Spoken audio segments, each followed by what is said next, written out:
구급차의 사이렌 소리가 서울의 빗줄기를 찢으며 저승사자의 통곡처럼 길고 처절하게 울려 퍼졌습니다.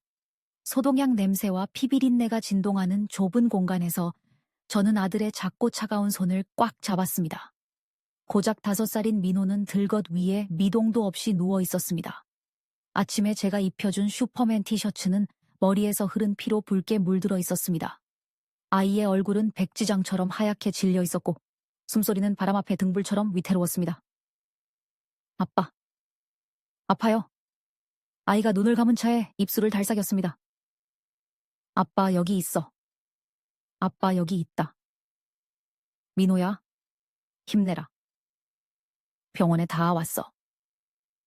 저는 뺨 위로 빗물과 눈물을 쏟아내며 소리쳤습니다. 맞은편에 앉은 제 아내이자 서류상 민호의 엄마인 수정이는 계속해서 휴대전화 버튼만 누르고 있었습니다. 그녀는 아이를 쳐다보지도 않았습니다. 그녀는 우리 차를 들이받은 음주운전자를 처리하기 위해 변호사에게 전화를 걸고 있었습니다. 그쪽에서 보도 통제 확실히 하라고 해요. 그룹 주가가 상승세인데 장손이 사고 났다는 소문이 새 나가면 큰일 나니까. 그녀는 단호한 목소리로 소리쳤습니다. 자식을 잃을까 두려워하는 엄마의 떨림 따위는 조금도 찾아볼 수 없었습니다. 저는 그녀를 올려다보며 등골이 오싹해지는 것을 느꼈습니다. 아들이 사경을 헤매는데 그녀가 가장 신경 쓰는 것은 주가였습니다. 구급차가 서울대학교 병원 응급실 앞에 멈췄습니다. 의료진이 화살처럼 튀어나왔습니다. 출혈이 너무 심합니다. 혈압이 급격히 떨어지고 있어요. 수술실 급히 준비해주세요. 과장이 크게 소리쳤습니다. 응급실 문이 닫히며 저와 아들의 생명을 가로막았습니다. 수술 중임을 알리는 빨간 불이 켜졌습니다. 눈이 시릴 정도로 붉은색이었습니다. 30분 뒤 간호사가 당황한 기색으로 뛰어나왔습니다. 박민호 환자 보호자분, 어디 계세요? 대형 버스 사고가 있어서 병원의 B형 혈액 재고가 일시적으로 바닥났습니다. 중앙혈액권에서 피가 올 때까지 아이의 생명을 유지하려면 보호자분의 긴급 헌혈이 필요합니다. 저는 용수철처럼 튀어올랐습니다. 저요. 제 피를 뽑으세요. 간호사는 저를 보고 팔짱을 낀 채 벽에 기대선 수정이를 번갈아 보았습니다. 아빠와 엄마 두 분 다 들어오셔서 검사해 주세요. 혈액형이 맞는 분은 바로 체혈하겠습니다. 저는 소매를 걷어붙이고 체혈실로 달려갔습니다. 하지만 뒤를 돌아보았을 때 수정이는 그 자리에 그대로 서 있었습니다. 짙게 화장한 얼굴에는 지난 5년간 수천 번도 더 보았던 가식적인 피로감이 스쳐 지나갔습니다. 수정아, 어서 들어와. 당신 O형이잖아. O형은 다 줄 수 있잖아. 저는 심장이 조여오는 고통을 느끼며 재촉했습니다. 수정이는 한 걸음 물러서며 관자놀이를 누르는 신용을 했습니다. 준영 씨, 나 빈혈 심한 거 알잖아. 난 피만 봐도 현기증이 나서 쓰러질 것 같아. 당신 건장한 남자니까 당신이 해. 당신 미쳤어? 저는 처음으로 이 권위적인 아내의 어깨를 잡고 소리쳤습니다. 아이가 저 안에 누워있어. 엄마 피가 필요하다고. 아이를 죽게 내버려 둘 거야? 이거 놔. 수정이가 제 손을 뿌리치며 날카롭게 노려보았습니다. 위선 떨지 마. 당신이 헌혈하면 되잖아. 난 그룹의 후계자야. 내 건강에 지장이 생기면 안 돼. 내가 여기서 쓰러지면 큰일은 누가 처리해? 그녀의 잔인함에 저는 말문이 막혔습니다. 생사가 갈리는 순간에도 그녀의 모성애는 완벽한 영이었습니다. 더 이상 신랑이 할 시간이 없었습니다. 저는 등을 돌려 간호사를 따라 뛰었습니다. 제 것을 뽑으세요. 얼마든지 가져가세요. 제발 우리 아들 좀 살려주세요. 체혈실에서 바늘이 혈관을 찌를 때 저는 제 붉은 피가 플라스틱백으로 흘러 들어가는 것을 보았습니다. 저는 마음속으로 빌었습니다. 신이시여, 제발 민호를 살려주세요. 저 아이는 제 인생의 전부입니다. 잠시 후 과장이 검사 결과지를 들고 나왔습니다. 그는 저를 보고 멀리 있는 수정이를 보며 난처하고 이해할 수 없다는 표정을 지었습니다. 그는 저에게 복도 구석으로 오라고 손짓했습니다. 박 선생님. 과장이 안경을 추어 올리며 머뭇거렸습니다. 지금 말씀드리기 적절한 타이밍은 아니지만 유전학적으로 문제가 있어서 알고 계셔야 할 것 같습니다. 무슨 일입니까? 제 피에 무슨 문제라도 있습니까? 아닙니다.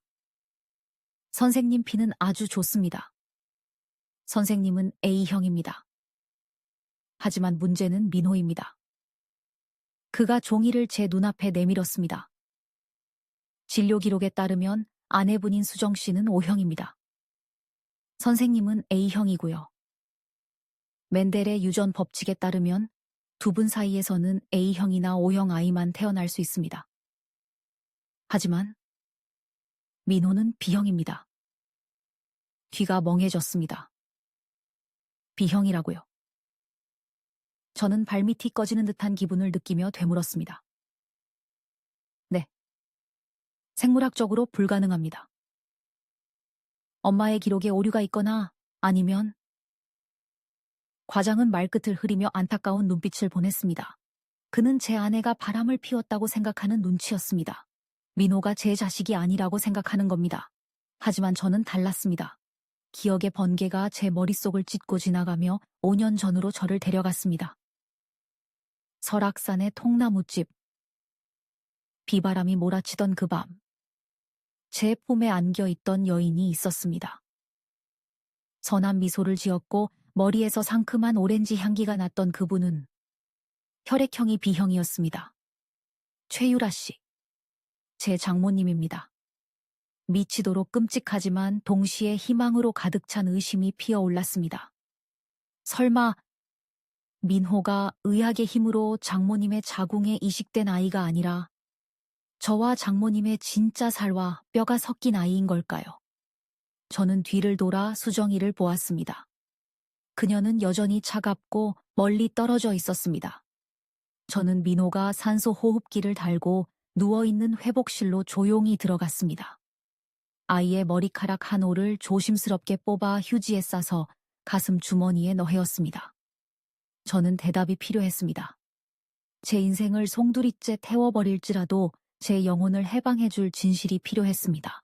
유전자 검사 결과를 기다리는 동안 저는 불 꺼진 서재에 앉아 독한 술을 따랐습니다. 5년 전의 기억이 어제 일처럼 생생하고 고통스럽게 밀려왔습니다. 그때 저는 사르름 2살이었습니다.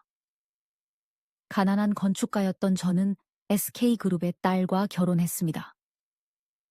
사람들은 쥐가 쌀독에 빠졌다고 했지만 제가 금으로 만든 감옥에 갇힌 쥐라는 사실은 아무도 몰랐습니다. 수정이는 자궁 발육 부전으로 임신할 수 없었습니다. 하지만 권력욕 때문에 입양은 거부했습니다. 그녀는 52세의 순한 과부인 친정엄마 최유라 씨에게 대리모를 강요했습니다. 점쟁이의 말대로 풍수와 자연의 기운을 받기 위해 그녀는 저와 장모님을 배란일 10일에 맞춰 설악산의 외딴 통나무집으로 보냈습니다. 두 사람 여기서 지내. 무슨 수를 써서라도 아들을 만들어 와. 날 실망시키지 마. 수정이는 그렇게 명령하고 떠났습니다. 저와 장모님은 적막한 소나무 숲에 남겨졌습니다. 처음 며칠은 어색함의 지옥이었습니다. 우리는 서로를 피했습니다. 저는 장모님이라 불렀고 장모님은 저를 김서방이라 불렀습니다. 예의라는 벽은 견고했습니다. 하지만 고독과 연민은 가장 달콤한 독약이었습니다. 저는 툇마루에 앉아 머리를 빗는 장모님의 여리고 고독한 뒷모습을 보았습니다. 평소의 엄한 모습과는 달랐습니다. 장모님이 끓여주는 김치찌개와 고등어조림 냄새는 제가 그 화려한 집에서 그토록 갈망하던 것이었습니다. 수정이는 냄새가 밴다고 절대 못하게 했던 음식들이었습니다. 장모님은 저를 세심하게 챙겨주셨습니다. 지붕을 고치다 손에 가시가 박혔을 때 핀셋으로 가시를 빼내고 상처에 호호 입김을 불어주셨습니다. 제 손에 닿은 따뜻한 숨결이 메말라 있던 제 심장을 울렸습니다. 7일째 밤. 설악산에 태풍이 왔습니다. 정전이 되었습니다. 노란 호롱불 아래서 약술에 취하자 도덕의 경계가 무너졌습니다. 저는 더 이상 52세의 장모님을 보고 있지 않았습니다.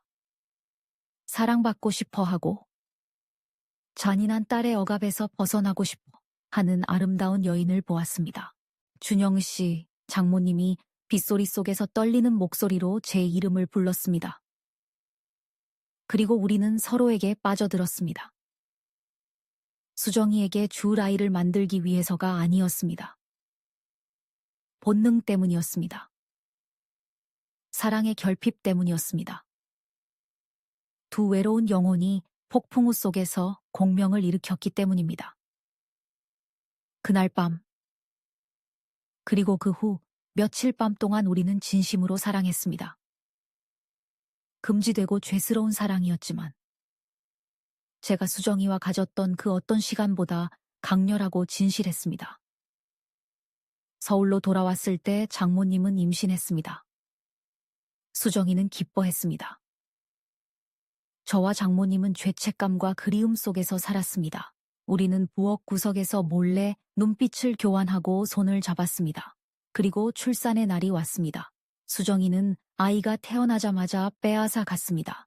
장모님은 그날 밤 유서를 남기고 짜다 만 스웨터와 함께 사라지셨습니다. 남아서 좋은 아빠가 되어줘요. 아이에게는 당신이 필요해요. 나는 잊어요. 저는 지난 5년간 장모님을 잊으려 노력했습니다. 그 사랑을 무덤 깊이 묻었습니다. 하지만 지금 B형이라는 혈액형 검사 결과가 모든 것을 파헤쳤습니다. 혹시 수정이가 이식한 인공수정란이 실패했던 걸까요? 민호가 그 폭풍우 치던 밤의 결과물일까요? 과학의 아이가 아니라 사랑의 아이일까요? 3일 후 제가 고용한 사립탐정사무소에서 유전자 검사 결과가 도착했습니다. 저는 봉투를 쥔 손을 심하게 떨었습니다. 봉투를 찢었습니다. 굵은 글씨가 눈에 들어왔습니다. 결론. 부자 혈연관계. 박준영, 박민호. 99.929% 일치. 안도의 한숨을 내쉬었습니다. 적어도 제 아들인 것은 확실했습니다. 하지만 두 번째 종이가 운명을 결정할 문서였습니다. 저는 수정이의 빗에서 몰래 머리카락을 채취해 보냈습니다. 결론. 모자, 혈연관계, 최수정 앤드 박민호. 0% 불일치. 눈앞이 흐려졌습니다. 민호는 수정이의 아이가 아니었습니다. 저는 급히 5년 전 장모님의 출산을 도왔던 늙은 간호사의 번호를 눌렀습니다. 그녀를 찾기 위해 거액을 써야 했습니다. 여보세요, 한 간호사님입니까? 저 5년 전 그 아이 아빠입니다. 제발 사실을 말해주세요.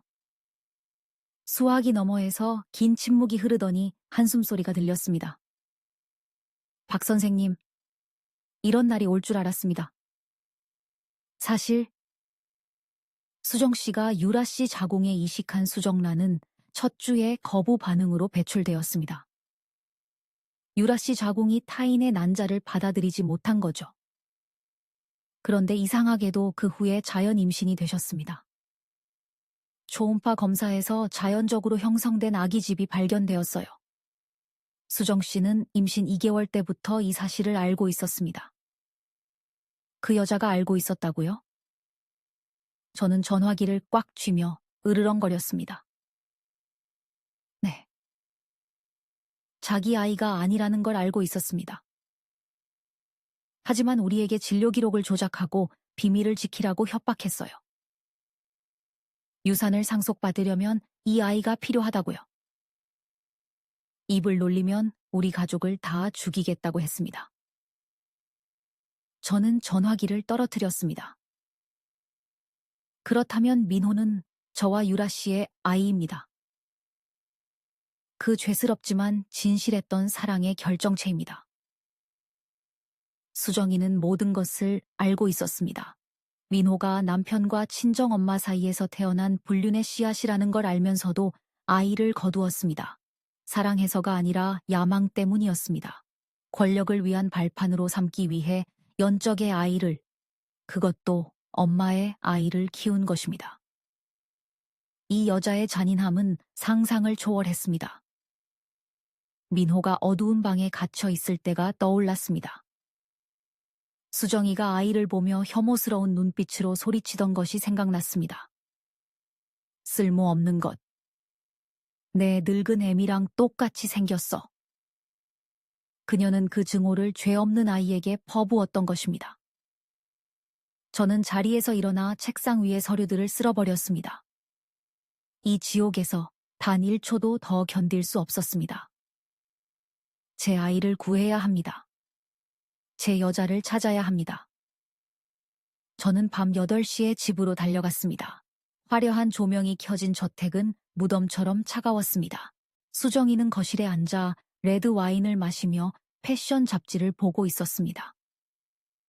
제가 험악한 표정으로 들어오자 그녀는 눈썹을 치켜 올렸습니다. 왔어? 애는 어때? 내일 기자들 불러서 가족사진 찍어야 하는데 상태는 괜찮아? 저는 유전자 검사 서류 뭉치를 그녀의 얼굴에 던졌습니다. 하얀 종이들이 눈처럼 흩날렸습니다. 읽어봐. 똑바로 읽어보라고. 수정이는 종이 한 장을 집어들고 훑어보았습니다. 그녀는 전혀 놀라거나 두려워하지 않았습니다. 와인잔을 내려놓더니 깔깔거리며 웃었습니다. 날카로운 웃음소리가 넓은 거실에 울려 퍼졌습니다. 알아버렸네? 5년 만에 알아채다니 칭찬해줄게. 왜 그랬어? 저는 분노로 몸을 떨었습니다. 당신 아이가 아니라는 걸 알면서 왜 데려왔어? 왜 아이를 학대했어? 수정이가 일어나 제게 다가왔습니다. 눈이 뱀처럼 번뜩였습니다. 필요하니까. 우리 아버지, 그 고지식한 늙은 회장은 대를 이을 손자만 원해. 내 자궁은 망가져서 애를 못 낳잖아. 엄마는 내 인생을 빚졌어. 내 어린 시절을 앗아간 대가로 아이를 낳아서 갚아야지. 그게 내 남편 아이든 옆집 남자 아이든 무슨 상관이야? 박씨 성을 달고 내 지분 30%만 지켜주면 그만이야. 당신은 악마야. 제가 소리쳤습니다. 그럼 당신은 뭔데? 수정이가 빨간 매니큐어를 칠한 손가락으로 제 가슴을 찔렀습니다. 당신은 장모랑 붙어먹은 근친상간자야. 당신이 뭐 고상한 줄 알아? 세상에 까발릴 수 있어. 민호가 왜 할머니 아들이라고 온 세상에 말할 수 있냐고. 그녀는 비웃었습니다. 입 뻥긋하면 당신은 모든 걸 잃어. 당신 엄마는 세상 사람들에게 손가락질 받고 돌을 맞아 죽을 거야. 아이는 평생 근친상간이라는 꼬리표를 달고 치욕 속에 살겠지. 선택해. 내 말 잘 듣는 개가 되든지 아니면 모자가 죽는 꼴을 보든지. 저는 얼어붙었습니다. 그녀는 제 급소를 정확히 쥐고 있었습니다. 유라 씨의 명예와 민호의 미래를 인질로 잡은 것입니다. 하지만 그녀는 틀렸습니다. 5년 전에 저는 진실을 몰라서 비겁했을지 모릅니다. 하지만 지금 민호의 몸에 제가 사랑하는 여인의 피가 흐른다는 것을 안 이상 저는 더 이상 누구도 아이를 해치게 두지 않을 것입니다. 바로 그때 위층에서 민호의 비명소리가 들렸습니다. 엄마, 가두지 마세요. 너무 어두워요. 아빠 살려줘요. 저는 수정이를 밀쳐내고 계단을 3칸씩 뛰어 올라갔습니다. 민호 방 문은 잠겨 있었습니다. 저는 온 힘을 다해 문을 걷어찼습니다. 쾅. 문이 열렸습니다. 눈앞의 광경에 피가 거꾸로 솟았습니다. 민호는 좁은 옷장에 갇혀 있었습니다. 문은 의자로 막혀 있었습니다. 아이는 절망적으로 문을 두드리고 있었습니다. 저는 의자를 걷어차고 옷장 문을 열었습니다. 민호가 앞으로 고꾸라졌습니다. 얼굴은 눈물범벅이었고 땀에 젖어 온몸을 떨고 있었습니다. 아빠, 무서워요. 저는 아이를 꽉 껴안았습니다. 눈물이 쏟아졌습니다. 아빠 왔어. 아빠가 미안하다. 수정이가 느긋하게 걸어 올라와 문틀에 기댔습니다. 술 취한 목소리였습니다. 샤넬 원피스에 오렌지 주스를 쏟았잖아. 사람 되려면 교육을 좀 받아야지. 저는 일어나서 민호를 안아들고 얇은 담요로 아이를 덮었습니다. 저 악마 같은 여자의 얼굴을 보지 못하게 하기 위해서였습니다. 수정아, 똑바로 들어. 저는 경멸을 담아 그녀를 보았습니다. 너는 엄마 자격도 없고 인간 자격도 없어. 난 떠날 거야. 유산, 지분, 저택 다 네가 가져서 무덤까지 싸 짊어지고 가. 네가 감히? 수정이가 소리쳤습니다. 이 문 나가는 순간 넌 빈털털이야. 난 민호가 있어. 그거면 돼. 저는 서재로 가서 금고를 열고 지난 5년간 비밀리에 모아둔 현금과 금을 챙겼습니다. 이런 날이 올 줄 알았습니다.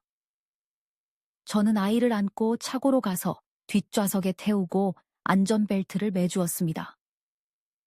수정이가 쫓아나와 소리 지르며 제 채 물건을 던졌습니다. 하지만 저는 뒤돌아보지 않았습니다. 차는 저택을 빠져나와 어둠 속으로 질주했습니다. 저는 생지옥을 뒤로하고 달렸습니다. 아빠, 우리 어디 가요? 민호가 떨리는 목소리로 물었습니다. 엄마 찾으러 가자. 진짜 엄마 말이야. 우리는 남쪽으로 향했습니다. 유라 씨가 어디 있는지 몰랐지만 바다 근처에 있을 거라는 예감이 들었습니다. 그녀는 바다가 넓고 너그러워서 모든 죄를 씻어줄 수 있다며 좋아했으니까요. 유일한 단서는 유라 씨가 민호의 생일마다 보냈던 익명의 편지에 찍힌 희미한 우체국 소인이었습니다. 수정이가 숨겨두었던 것을 제가 옛날 물건들 속에서 찾아냈습니다. 완도군. 저와 민호는 한 달 동안 헤매고 다녔습니다. 차에서 자고 주먹밥을 먹으며 어촌과 시장을 샅샅이 뒤졌습니다. 민호는 아주 의젓했습니다. 아이도 자유를 느끼는 것 같았습니다. 더 이상 밤에 울지 않았습니다. 논밭과 풀 뜯는 소를 보며 즐거워했습니다. 처음으로 아이가 진심으로 웃는 것을 보았습니다. 파도가 들이치는 외딴 어촌 마을에 도착했을 때였습니다. 생선 파는 할머니가 언덕을 가리켰습니다. 아, 그 머리 하얗고 뜨개질하는 여자? 저기 언덕 위 통나무집에 살아. 쯧쯧. 불쌍하게도 치매가 와서 정신이 오락가락해. 심장이 미친 듯이 뛰었습니다. 치매라니요? 저는 차를 몰고 언덕을 올랐습니다. 자갈이 많은 흙길이었습니다. 길 끝에 돌담과 이끼 낀 기와지붕을 얹은 낡은 집이 있었습니다. 처마 밑에는 부겐빌레아 꽃이 흐드러지게 피어 있었습니다. 꽃그늘 아래 한 여인이 낡은 나무 의자에 앉아 있었습니다. 57세밖에 안 되었지만 머리는 백발이었습니다. 연한 파란색 스웨터를 입고 손에 쥔 대바늘로 작은 옷을 열심히 뜨고 있었습니다. 유라 씨였습니다. 저는 시동을 끄고 떨리는 손으로 문을 열었습니다. 민호야, 내리자. 아이 손을 잡고 그녀를 향해 한 걸음씩 무겁게 다가갔습니다. 유라 씨? 제가 작게 불렀습니다. 그녀가 고개를 들었습니다. 얼굴에는 주름이 깊게 패였고 바닷바람에 피부는 거칠어졌습니다. 하지만 눈은 그 눈만은 여전히 옛날처럼 아름답고 깊은 슬픔을 담고 있었습니다. 그녀는 저를 보았습니다. 텅 빈 눈빛이었습니다. 누구세요? 그녀가 천진난만하게 물었습니다. 저는 숨이 멎는 것 같았습니다. 저를 알아보지 못했습니다. 준영입니다, 장모님. 그녀는 고개를 갸웃거리더니 순하게 웃었습니다. 준영이요? 이름이 예쁘네요. 제 남편 이름도 준영인데. 남편이 오렌지 사러 갔거든요. 금방 온다고 했는데 5년째 안 오네요. 올해는 오렌지가 귀한가 봐요. 뜨거운 눈물이 쏟아졌습니다. 그녀는 조발성 알츠하이머를 앓고 있었습니다. 그녀의 기억은 5년 전 그 통나무집의 시간에 영원히 멈춰 있었습니다. 고통스러운 현실도 잔인한 딸도 잊고 오직 오렌지를 사러 간 남편만 기억하고 있었습니다. 스스로 고통을 피하기 위해 자신만의 세계를 만든 것입니다. 아저씨, 혹시 제 남편 못 봤어요? 빨리 오라고 전해주세요. 우리 아기 옷 다 떴는데. 그녀가 작은 스웨터를 들어 자랑했습니다. 눈빛이 멍하면서도 희망에 차 있었습니다. 저는 그녀의 발치에 무릎을 꿇고 그 마르고 굳은 살 박인 손에 얼굴을 묻고 오열했습니다. 저예요. 제가 왔어요, 유라 씨. 그녀가 겁을 먹고 손을 뺐습니다. 울지 마세요, 아저씨. 무서워요. 민호가 옆에서 낯설게 바라보고 있었습니다. 아이는 한 번도 그녀를 본 적이 없었지만 핏줄은 보이지 않는 기적의 끈이었습니다. 아이는 그녀를 무서워하지 않았습니다. 아이가 다가가 고사리 같은 손을 그녀의 뺨에 얹었습니다. 할머니, 민호가 속삭였습니다. 아빠가 할머니가 내 엄마라고 했어요. 유라 씨가 얼어붙었습니다. 아이를 바라보았습니다. 민호의 맑은 눈동자에 그녀의 늙은 모습이 비쳤습니다. 그녀가 손을 들어 아이의 앳된 얼굴을 만졌습니다. 떨리는 손가락이 눈과 콧날을 지나 목덜미 뒤로 갔습니다. 그곳에는 새빨간 점이 있었습니다. 기억의 전류가 그녀의 몸을 관통했습니다. 그녀의 몸이 굳었습니다. 멍하던 눈빛이 순간 날카로워지며 극심한 고통으로 일렁였습니다. 의학적으로 말하는 아주 드문 명료한 순간이 찾아온 것입니다. 민호야. 그녀가 부서질 듯한 목소리로 불렀습니다. 내 아들. 그녀가 고개를 들어 저를 보았습니다. 이번에는 그 눈에 사랑과 인식이 가득 차 있었습니다. 준영 씨. 당신이 아이를 데려왔나요? 네, 데려왔어요. 우리 가족 이제 다 만났어요. 저는 두 사람을 와락 끌어안았습니다. 우리 셋은 파도 소리 속에서 서로를 꽉 안았습니다. 저녁의 황금빛 햇살이 그녀의 백발과 아이의 검은 머리 위로 쏟아지며 눈물 겹도록 완벽한 가족 사진을 그려냈습니다. 저는 어촌 마을에 남기로 했습니다. 모아온 돈으로 작은 집을 고치고 텃밭을 일구고 닭을 키웠습니다. 그 후의 날들은 제 인생에서 가장 짧지만 가장 아름다운 행복이었습니다. 유라 씨의 병세는 점점 나빠졌습니다. 정신이 돌아오는 시간은 점점 줄어들었습니다. 그녀는 대부분 어린아이의 세상이나 과거의 세상에서 살았습니다. 하지만 정신이 있든 없든 그녀는 항상 민호를 사랑했습니다. 모래 위에 그림 그리는 법을 가르쳐주고 옛날 동요를 불러주었습니다. 민호는 엄마 곁을 떠나지 않았습니다. 아이는 자연스럽게 그녀를 유라 엄마라고 부르며 모성애에 굶주렸던 세월을 보상받았습니다. 정신이 돌아올 때면 그녀는 제 손을 잡고 당부했습니다. 나 행복해요, 준영 씨. 하나도 후회 안 해요. 세상이 우리를 근친상간이라고 죄인이라고 욕해도 저는 당신을 사랑하고 민호를 낳게 해주신 신께 감사해요. 그게 무의미했던 내 인생에서 가장 잘한 일이에요. 저는 그녀의 주름진 손에 입을 맞추었습니다. 약속할게요.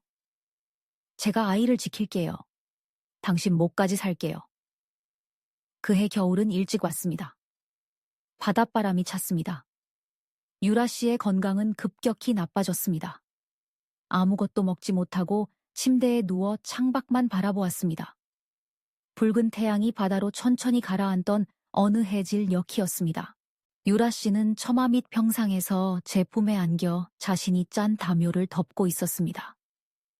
민호는 멀리 백사장에서 검둥개와 놀고 있었습니다. 준영 씨. 그녀가 연기처럼 희미한 숨을 내쉬며 불렀습니다. 네, 여보. 오렌지가 먹고 싶어요. 통나무집에서 당신이 까줬던 그 오렌지 참 달았는데 눈물이 핑 돌았습니다. 마지막 순간에 그녀는 우리의 가장 아름다웠던 기억을 떠올리고 있었습니다. 그래요, 기다려요. 내가 까줄게요. 저는 머리맡에 두었던 노란 오렌지를 떨리는 손으로 집었습니다. 상큼한 오렌지 향이 약 냄새를 덮으며 퍼져나갔습니다. 과즙이 가득한 오렌지 한 조각을 까서 그녀의 입술에 대주었습니다. 그녀가 미소를 지으며 달콤한 과즙을 조금 삼켰습니다. 달다. 그녀가 속삭였습니다. 너무 졸려요. 자고 일어나면 또 까줘요. 자요, 여보. 내가 지켜줄게요. 그녀는 천천히 눈을 감았습니다. 제 손을 잡고 있던 그녀의 손에서 힘이 빠지더니 툭 떨어졌습니다. 그녀는 얼굴에 만족스러운 미소를 머금은 채 평온하게 떠났습니다. 지독한 병과 세상의 잔인한 편견에서 벗어나 넓은 바다로 돌아갔습니다. 저는 바다가 바로 내려다 보이는 언덕 위. 제가 새로 심은 오렌지 나무 옆에 유라 씨를 묻어주었습니다. 장례식이 끝나고 저는 과거를 끝내기 위해 마지막으로 해야 할 일을 했습니다. 서울 SK그룹 회장실 수정이의 아버지. 앞으로 소포를 하나 보냈습니다. 안에는 민호가 수정이의 친자가 아니라는 유전자 검사 결과와 수정이가 민호를 학대하는 영상이 담긴 USB가 들어있었습니다. 영상은 제가 떠나기 전 보안 카메라에서 몰래 복사해둔 것이었습니다. 재산은 필요 없었습니다. 저는 정의가 필요했습니다. 결과는 예상대로였습니다. 가문의 명예를 목숨보다 중시하는 박 회장은 경로했습니다. 딸이 집안을 속이고 남의 자식을 데려와 재산을 가로채려 한 데다 아동 학대까지 했다는 사실을 용납할 수 없었습니다. 수정이는 상속권을 박탈당하고 저택에서 쫓겨났으며 족보에서 지워졌습니다.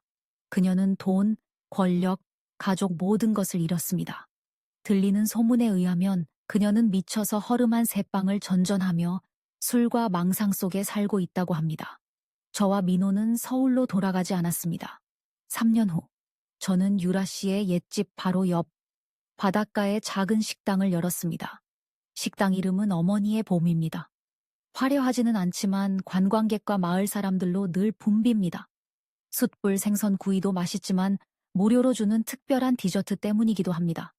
바로 햇살처럼 달콤하고 과즙이 풍부한 생오렌지입니다. 매일 저녁, 보랏빛 노을이 바다를 물들일 때면 저와 8살이 되어 저를 쏙 빼닮은 민호는 손을 잡고 언덕을 오릅니다. 민호가 싱싱한 오렌지 하나를 엄마 무덤에 놓습니다. 엄마, 나 오늘 국어 100점 맞았어. 친구들한테 바다에 관한 시도 읽어줬어. 저는 옆에 서서 최유라. 사랑하는 아내라고 새겨진 비석에 먼지를 닦습니다. 저는 끝없는 바다를 바라봅니다. 바닷바람에 실려 은은한 오렌지 향기가 날아옵니다. 세상은 그녀를 죄인이라 부르고 우리 사랑을 오점이라 부를지 모릅니다.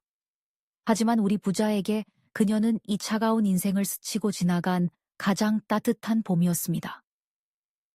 사랑에는 죄가 없습니다. 단지 시기가 잘못되었을 뿐입니다.